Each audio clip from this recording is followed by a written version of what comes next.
Bismillahirrahmanirrahim. Assalamualaikum warahmatullahi wabarakatuh.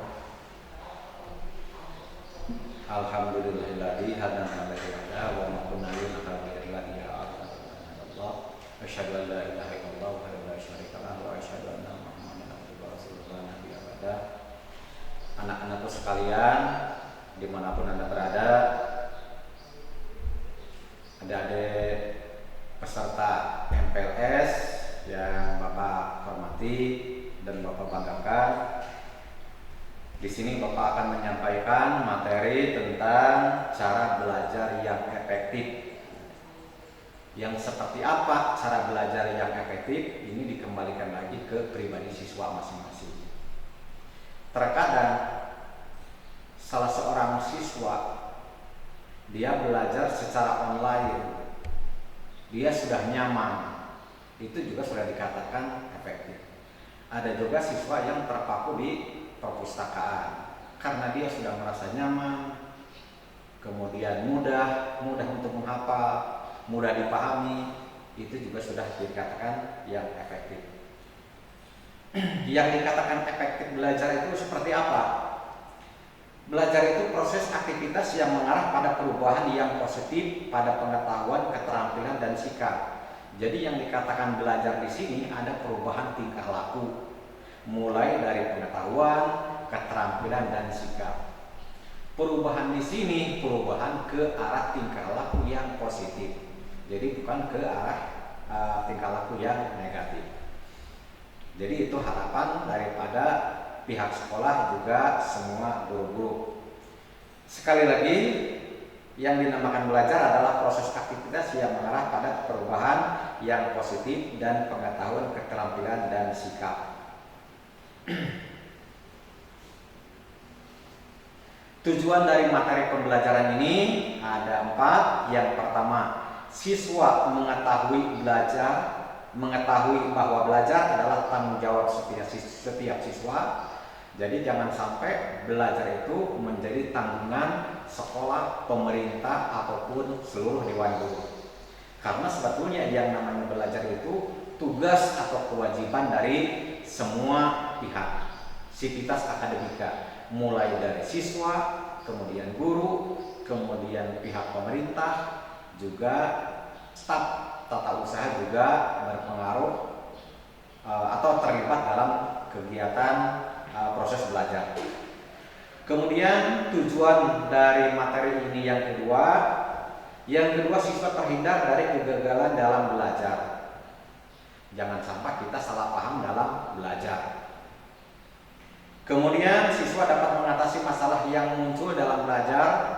Permasalahan apa yang muncul pada saat belajar, apalagi sekarang dalam masa-masa COVID-19 ini pasti banyak sekali masalah-masalah yang harus kita atasi, mulai dari jaringan, kemudian sarana dan prasarana, kemudian bagaimana cara menyerap materi, bagaimana cara download, bagaimana cara upload. Ini otomatis akan menjadi tantangan apalagi di masa COVID-19 ini. Bapak harapkan seluruh siswa, siswi, peserta MPLS mampu menyerap seluruh materi yang disampaikan oleh para pemateri ataupun guru-guru ataupun tutor di sekolah kita. Kemudian tujuan yang keempat, siswa dapat menyesuaikan diri dengan tuntunan belajar di jenjang SMK. Diharapkan seluruh siswa MPLS mampu beradaptasi dengan lingkungan di sekolah kita, di mana adik-adik semua dulu waktu duduk di bangku SLTP mungkin lingkungannya seperti apa, cara belajarnya seperti apa. Ini sekarang adik-adik semua harus berubah, harus ada perubahan. Otomatis di SMK ini karena kita berbasis kejuruan, ini otomatis harus sekitar 80% ke arah keterampilan. Seluruh adik-adik peserta MPLS ini harus siap bahwa kalian harus siap diarahkan ke kejuruan, memperbanyak keterampilan, bidang-bidang keterampilan. Apakah di bidang multimedianya, di bidang teknik pemasaran atau bisnis, di bidang teknik bisnis sepeda motor ataupun di teknik kendaraan ringannya di otomotif mobil. Keberhasilan dalam belajar, faktor dari dalam diri. Ini ada dua faktor, baik itu faktor internal ataupun eksternal. Kalau belajar itu ingin berhasil, yang pertama dari faktor intern, dari dalam diri sendiri. Yang pertama inteligensi, daya pikir kalian, kemampuan kalian dalam hal menerima ataupun menyerap materi. Yang namanya nilai ataupun inteligensi seseorang berbeda-beda. Ada siswa A yang pada saat materinya harus disampaikan beberapa kali baru bisa diserap. Ada juga siswa yang pada saat penyampaian satu kali bisa dicerna, bisa diserap, bahkan bisa menyampaikan ke teman yang lain. Itu faktor dari intern. Kemudian yang kedua, bakat. Terkadang siswa tersebut memiliki hobi yang berbeda-beda. Sekarang siswa A ahli di bidang otomotif mobil, sementara dia dicekoki, diberikan materi-materi tentang komputer otomatis. Karena tidak bakat ataupun tidak hobi, sehingga dia kurang sekali respect terhadap pelajaran tersebut atau terhadap materi-materi tersebut. Makanya diharapkan dari peserta MPLS ini punya bakat dalam hal menerima ataupun menyerap materi. Kemudian yang ketiga ada minat, karena keingintahuan kita. Keingintahuan siswa tersebut menerima materi yang disampaikan oleh para guru.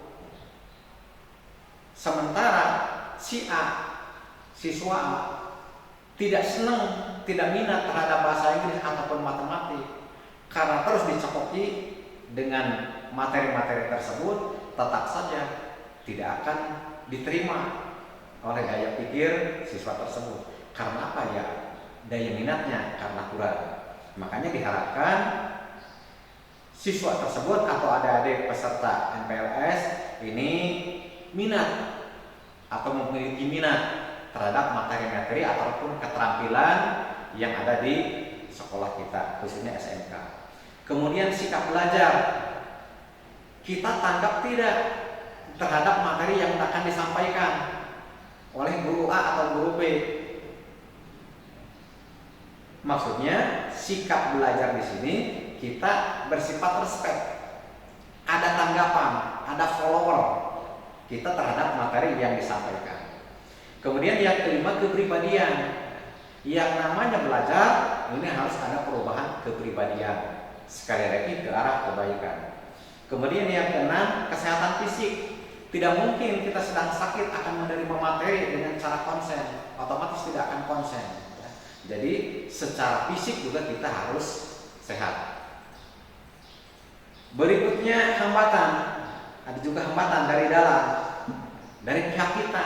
Yang pertama malas. Apalagi zaman sekarang, maaf, siswa demam dengan yang namanya handphone. Disuruh belajar malas, disuruh membaca Al-Quran malas. Itu karena faktor handphone salah satunya. Kemudian yang kedua, suka menunda-nunda. Setiap ada pekerjaan, setiap ada tugas, kita selalu menunda. Setidaknya kita setiap ada pekerjaan cepat kita kerjakan, cepat kita tangani, supaya kita tidak terbengkalai dengan yang namanya tugas ataupun pekerjaan. Kemudian tidak mampu bagi waktu. Dulu kata Rasulullah, nanti suatu saat di akhir zaman yang namanya waktu tidak terasa. Satu minggu terasa satu hari, 1 jam, 1 bulan terasa 1 hari, 1 tahun terasa 1 bulan. Ini sudah terasa zaman sekarang. Bagaimana cara kita supaya waktu tersebut bisa terisi dengan hal-hal yang positif? Makanya kita harus mampu membagi waktu, mampu membagi jadwal kehidupan sehari-hari. Bapak usahakan, Bapak sarankan itu hal-hal yang isi dengan hal yang positif. Mulai dari kita bangun sampai kita tidur itu isi dengan kegiatan hal-hal yang positif. Kemudian tidak disiplin diri. Terkadang kita begadang sampai jam berapa, waktu tidur kita malah melek, waktunya belajar kita diisi dengan hal-hal yang kurang berguna. Kita disiplinkan hidup kita supaya berhasil, hidup kita menjadi sukses. Berikutnya, tidak bisa pilih prioritas kegiatan yang penting. Kita tidak bisa memilih, siswa A tidak bisa memilih mana kegiatan yang penting, mana kegiatan yang tidak penting. Terkadang, ini maaf siswa kita disuruh belajar, maaf Pak, ini sedang ada kegiatan ekskul. Memangnya wajib mana antara kegiatan ekskul dengan kegiatan KBM? Terkadang siswa kita tidak bisa membedakan antara yang wajib dengan yang sunnah, antara kegiatan ekskul dengan kegiatan KBM yang wajib kalian ikuti dan kalian tempuh selama 3 tahun. Kemudian suka tidur. Ini karena kita capek, terkadang lelah. Ini Bapak tidak menyalahkan si A ataupun si B.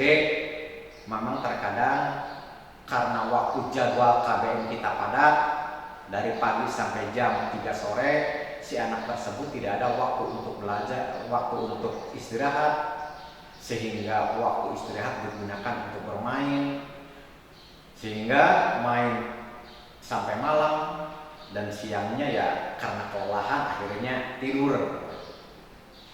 Suka main game atau di warnet. Ya, ini Bapak sebetulnya tidak melarang kalian suka main game. Ya, hanya intinya kalian seluruh peserta MPLS harus mampu membagi waktu, ya, harus tahu jadwal. Kemudian suka kumpul-kumpul dengan teman-teman ataupun jalan-jalan. Ya, ini sama saja dengan yang tadi, suka main game. Ya, Bapak juga tidak melarang kalian senang jalan-jalan ataupun senang kumpul-kumpul. Intinya istilah dengan hal-hal yang positif. Kemudian SMS atau telepon, terkadang yang namanya HP itu menyita waktu.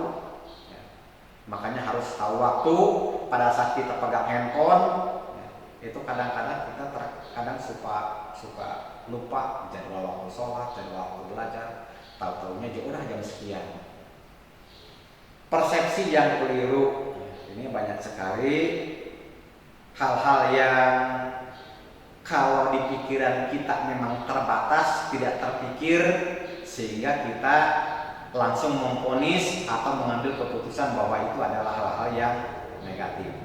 Misalnya di medsos ada yang ngomong hal-hal yang positif ataupun yang negatif karena kita tidak mampu mencerna, sehingga kita langsung main share saja. Padahal hal tersebut tidak boleh. Seharusnya kita cerna dulu, kita baca dulu. Kalau unsurnya unsur akidah ataupun di Al-Quran yang tertera, tolong direferensikan atau diakurkan dengan yang namanya di Al-Quran. Jangan main share saja, sehingga satu ayat sudah salah disampaikan ke orang lain, akhirnya ya yang menyampaikan pun salah semua. Faktor dari luar, yang pertama unsur teman, ya, hati-hati memilih teman, ya, karena ini contoh kecil saja. Kalau kita bergaul dengan tukang parfum, otomatis kita akan ke bawah wangi. Jangan sampai kita salah bergaul. Kita bergaul dengan yang namanya pencuri, pencolong, tukang nyolong, ya otomatis kita juga akan mengikuti hal yang serupa. Ya. Jadi hati-hati dalam memilih teman. Apalagi kalian peserta MPLS ini teman-temannya teman baru. Ya. Hati-hati jangan istilahnya mudah terprovokasi. Hati-hati dalam memilih teman.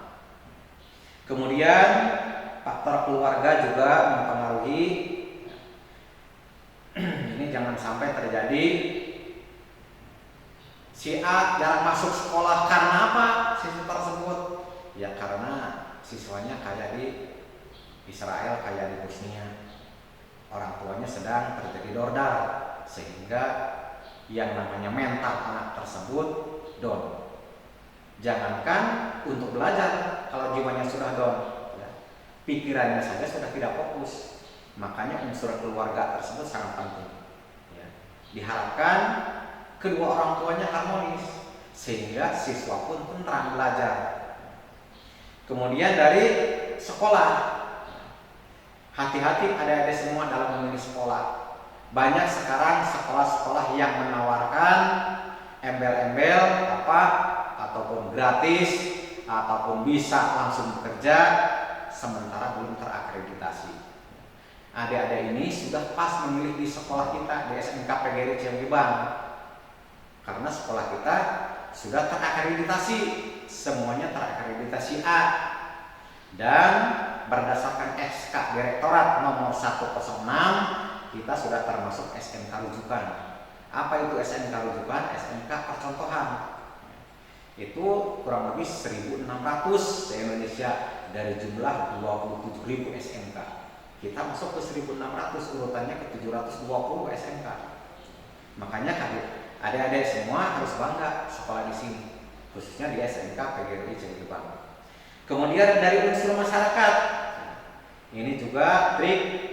Hati-hati dalam bergaul, hati-hati dalam memilih teman, khususnya kalian dalam berhubungan, berteman di masyarakat. Jangan sampai kalian anak sekolah bergaulnya dengan anak-anak yang tidak sekolah, sehingga hal-hal yang negatif masuk ke kalian. Sementara kalian, seusia kalian belum mampu menyaring apakah perbuatan tersebut hal yang negatif atau positif, belum mampu. Karena usia kalian masih labil di usia kalian. Kemudian sarana belajar. Kita ingin belajar komputer, sementara sarana kita tidak ada, tidak bisa, tidak terpenuhi. Ya jelas tidak akan mampu, tidak akan cepat tercapai hal-hal yang kita inginkan. Makanya sarana belajar juga sangat menunjang sekali terhadap kegiatan proses belajar. Kemudian media yang digunakan apa? Misalnya adik-adik ini sedang belajar online, otomatis media yang digunakan ini bisa menggunakan handphone, bisa menggunakan tab, bisa menggunakan laptop, ataupun komputer. Itu media yang bisa kita gunakan untuk pembelajaran online. Hambatannya apa dari luar? Persepsi orang tua. Bapak harapkan nanti ada juga rapat orang tua, jadi adik-adik silakan nanti sampaikan ke orang tua hal-hal yang berkaitan dengan sekolah, bahwa adik-adik ini belajar seperti ini, dan di masa COVID-19 ini adik-adik belajar secara online. Jangan sampai sekolah sudah menginformasikan belajar online, sementara adik-adik menyampaikan bertolak belakang dengan apa yang disampaikan oleh sekolah, menyampaikan A sementara bertolak belakang yang disampaikan ke orang tua adik-adik. Kemudian yang kedua, ekonomi orang tua. Ini Bapak juga tidak mengelak, sekarang di COVID-19 ini sulit yang namanya mencari nafkah, mencari uang. Ini Bapak juga tidak istilahnya menyalahkan kalian, menyalahkan orang tua yang memang situasinya sedang seperti ini. Faktor ekonomi juga sangat mempengaruhi terhadap proses belajar. Kita ingin belajar online, membutuhkan handphonenya tidak ada, jelas kita harus membeli produk tersebut. Bagaimana kalau sarannya tidak ada? Ya jelas tidak akan maksimal belajar kita. Kemudian ajakan teman, kita ingin belajar, ajakan dari temannya ada, sudah diajar, jangan belajar sekarang, lebih baik main saja. Itu ajakan dari teman. Kalau yang negatif seperti itu, Bapak mohon hindari. Kemudian gaya hidup teman, kita jangan terpengaruh karena gaya hidup kita terlalu sehingga kita mencontoh. Kita jangan meniru budaya barat, hal-hal yang negatif kita cerna sehingga akan merugikan kita. Kemudian pola atau budaya dalam masyarakat juga akan mempengaruhi terhadap gaya hidup kita. pengaruh media ini jelas sekali ya, terkadang kalian cepat merespon apa yang disampaikan di medsos karena apa itu pengaruh dari media tersebut. Kemudian melanggar tata tertib sekolah, ini Bapak harapkan jangan-jangan nanti kalian akan berurusan dengan pembina OSIS, dengan Pak Asyabudi dan Pak Robi nanti akan berhubungan kalau kalian adik-adik semua melanggar tata tertib sekolah. Kemudian sarana belajar tidak memadai, ya jangan sampai alat praktek tersebut tidak sesuai dengan target kurikulum. Kurikulum yang diharapkan misalnya untuk yang jurusan teknik otomotif, misalnya adik-adik harus mempelajari tentang kendaraan bermesin injeksi, sementara adik-adik masih mempelajari yang namanya karburator. Itu kan sudah tidak relevan dengan dunia kerja yang kita butuhkan sekarang ini. Di sini ada 10 kiat sukses, 10 kiat sukses supaya kalian sukses dalam belajar. Yang pertama harus ada motivasi diri. Jadi kalian harus punya motivasi diri dulu. Percuma kalian ingin belajar sukses, ingin berhasil, sementara kalian juga tidak punya motivasi diri untuk belajar. Kemudian pandai membagi waktu, pandai memilih prioritas, apa yang harus kita dahulukan, apa yang harus kita utamakan dalam kehidupan sehari-hari ini. Kemudian kita harus disiplin, menjaga kesehatan, mandiri, tekun dan ulet, tanggung jawab, kreatif, dan good interpersonal.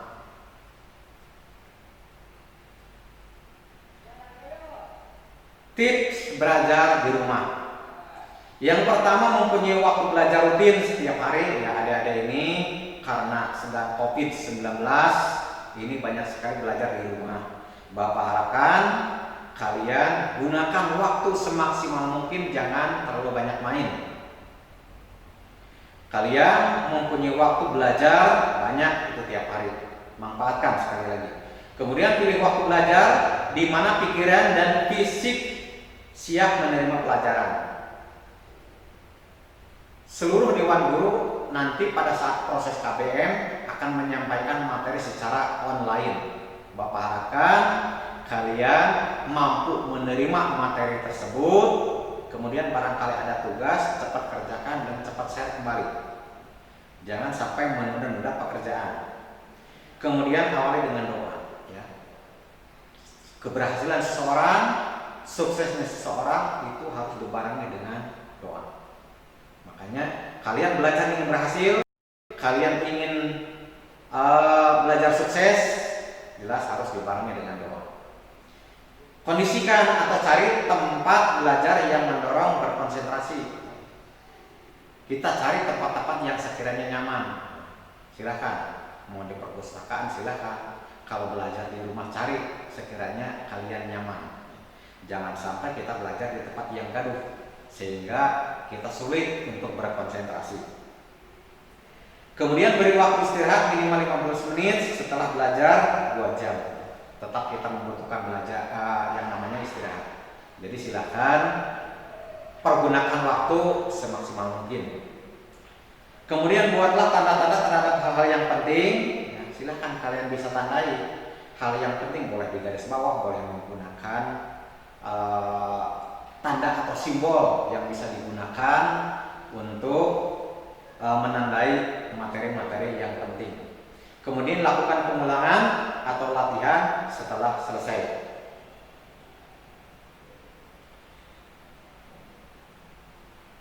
Barangkali nanti terjadi KBM di kelas, ini ada beberapa tips yang Bapak ingin sampaikan ke kalian khususnya peserta MPLS. Yang pertama, tenang dan wajib sewaktu menerima pelajaran, jangan sampai panik, apalagi takut sama gurunya. Kemudian yang kedua, bawa buku-buku dan alat-alat tulis yang diperlukan, mencatat penjelasan guru atau memberi tanda pada buku cetak, menghindar dari gangguan teman untuk ngobrol ataupun iseng dan lain-lain. Kemudian perut tidak dalam keadaan lapar, ya, juga tidak terlalu kenyang, sehingga akan ngantuk pada saat belajar. Kemudian aktif bertanya hal-hal yang belum kalian kuasai, jujur mengerjakan ulangan ataupun tugas, yaitu materi tentang belajar yang efektif yang Bapak sampaikan pada pertemuan kali ini, khususnya dalam kegiatan MPLS Siswa Baru tahun pelajaran 2020-2021. Mohon maaf yang sebesar-besarnya dan Bapak akhiri. Wassalamualaikum warahmatullahi wabarakatuh.